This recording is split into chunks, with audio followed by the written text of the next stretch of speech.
गोटे बाइक दुर्घटना रे 2 जन युवकंकर मृत्यु हेबा सह अन्य जने युवक गुरुतर होइछंती। एपरी दुर्घटना घटी नयागढ़ जिला चांदपुर बाईपास निकटरे। गोटे बाइक रे 3 जन युवक चांदपुर अभिमुखे आसुथबा बेले बाईपास निकटरे भारसाम्य हराई मोटरसाइकेल टी रास्ता कड़ साइट वाल को धक्का देइथिला।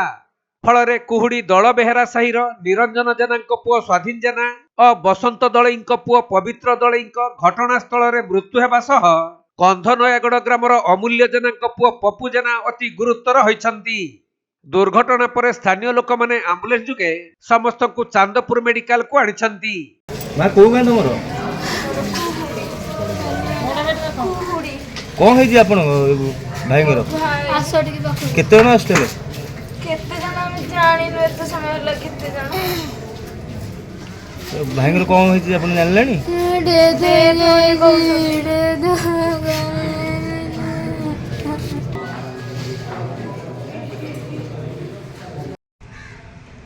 नयागढ़ जिल्लारू प्रशांत बेहेरा रिपोर्ट कोणार्क लाइव।